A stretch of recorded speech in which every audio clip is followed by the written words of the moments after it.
Main કામ આપણું શું હોય? ખાવા પીવાનું, હે ને? અને ત્યાં જાવ એટલે જાત જાતના બધા આવા, જે અહીંયા મેં ફોટો મૂક્યો છે એમાં જાત જાતના ફ્રૂટ્સના ઝાડ છે.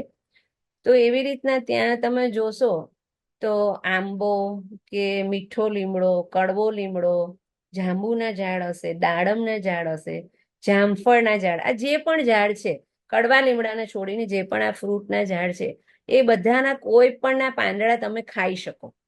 એ બધા જ પાંદડા ધોઈને તમે ખાશો, તમને ખૂબ ફાયદો થશે.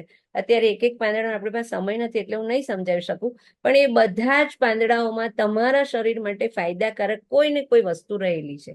એટલે આ બધા પાંદડા, વધારે નહીં તો એક એક બબે કુમળા પાંદડા તમે ચાવો. જે પાંદડું તોડો અને એમાંથી દૂધ નીકળે એ પાંદડા નથી ખાવાના. આ બધા ફ્રૂટમાંથી જે પાંદડા તોડો ને એનું દૂધ નીકળે એ નહીં ખાવાના. બાકીના બધા કુમળા પાંદડા તમે પોતે પણ ખાઈ શકો ને તમારા બાળકોને પણ ખવડાવી શકશો. બીજું કે આમાંથી ઘણા બધાના તમે દાંતણ સાંભળ્યું હશે કે દાંતણ કરો. ઘરે રોજ તો તમારા માટે શક્ય નથી, પણ ફાર્મ પર ગયા છો તો ત્યાં નિયમ બનાવો, જ્યારે ફાર્મ પર જાઓ તો આવા કોઈ પણ એક ઝાડનું ડાળખી તોડીને એનું દાંતણ કરો. હે ને? બધા જમ્સ કિલ થઈ જશે દાંતના. અને એન્ટીબાયોટિકનું કામ કરે છે. આ બધા દાંતણ છે ને એ આપણા દાંત માટે એન્ટીબાયોટિકનું કામ કરે છે, પણ આપણને ખબર જ નથી. તો આમાંથી કોઈ પણ એક દાંતણથી દાંત સાફ કરો. ઘણાને પેલું દાંતમાં ઝંઝનાટી થાય, બહુ ઠંડુ ખાય કે ગરમ ખાય તો એના દાંતમાં ઝંઝનાટી થવા માંડે. તો એના માટે શું કરવાનું? ફટકડી આવે ને એના કોગળા કરો ને રેગ્યુલર તમે બ્રશ કર્યા પછી, તો તમારી આ ઝંઝનાહટ દૂર થઈ જશે. અગેન પાછા આવીએ આપણે ફાર્મ પર. તો આ બધા પાંદડા છે ને, તમે ફાર્મ પર જાઓ એટલે મેઇન ફૂડ શું હોય ફાર્મનું? ભજીયા. હે ને? બધાને ફાર્મ પર જાય એટલે ભજીયા જ ખાવા હોય. તો આ બધા પાંદડા છે ને એના નાના નાના કટકા કરીને તમે ભજીયા પણ બનાવી શકો છો. બહુ બધા વધારે આ પાન, પછી બધી ભાજી, એ બધું નાખો અને સોડાનો યુઝ નહીં કરો તમે. જે આપણે ભજીયા બનાવવામાં સોફ્ટનેસ લાવવા માટે જે સોડા વાપરે છે ને, તે નહીં વાપરો. બહુ નુકસાન કરે છે. જે બધાને શરીરમાં અલ્સર ને એસિડિટીના બધા પ્રોબ્લેમ થાય છે ને, મોટા ભાગના પ્રોબ્લેમ આ સોડાના લીધે થાય છે. તો શક્ય હોય તો સોડાનો ઉપયોગ ટાળો. તમે બહુ બધી ભાજી ને પાંદડા, લીંબુ આ બધું નાખશો ને અને લોટ ઓછો નાખશો ને તો ભજીયા સોફ્ટ જ થવાના છે. એને કંઈ એમાં એક્સ્ટ્રા સોડાની જરૂર હોતી નથી. એટલે આવા સરસ મજાના ભજીયા બનાવવા માટે પણ તમે આ બધા, પરોઠાનું બધું જ બની શકે.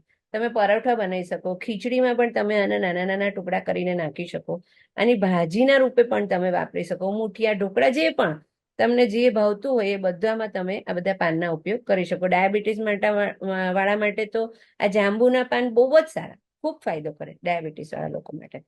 હવે આ વસ્તુ જે બધું તમે ત્યાં કંઈ પણ ખાવાનું બનાવો છો તો એના માટે નેચરલ કુકિંગ પ્રોસેસનો યુઝ કરો. તો આપણે જાણીએ જ છીએ, આપણે બધા સૌરાષ્ટ્રમાંથી આવ્યા છે. આપણા દાદી ને બા ને બધા શું કરતા હતા? તો ચૂલા પર રસોઈ બનાવતા હતા. એનું પણ એક બહુ મોટું સાયન્સ છે. તો ચૂલા પર રસોઈ બનાવો એટલે પેલું ખબર છે, ફૂંકણી આવે, એનાથી આપણે ફૂંકીએ તો એનાથી શું થાય કે કોરોનામાં આપણે જોઈ લીધું કે કોરોનામાં આપણને જ્યારે કોરોના થયો ત્યારે ડોક્ટરે આપણને એક્સરસાઇઝ આપી હતી બ્લોવિંગની.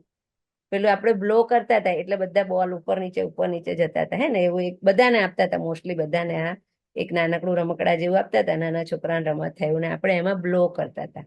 તો આ જે ચૂલો છે એના પર રસોઈ બનાવશો ત્યારે પણ તમે આ ફૂંકણીથી તમારા ફેફસાને બહુ જ બધી એક્સરસાઇઝ આપી રહ્યા છો. એટલે પહેલાના લોકોને કોઈ જ ફેફસાના પ્રોબ્લેમ નહીં થતા હતા.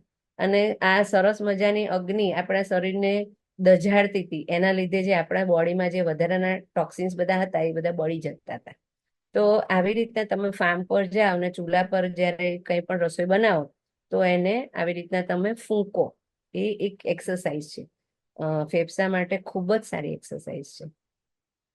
વાસણ કયા વાપરો? તો તમે લોખંડની કઢાઈમાં બનાવો, લોખંડની પેલી લોઢીમાં તમે રોટલી પરોઠા બનાવો, ખૂબ જ સારું. લોખંડમાં પછી માટીના વાસણો બનાવો, એ પણ ખૂબ જ ફાયદાકારક છે શરીર માટે. આપણે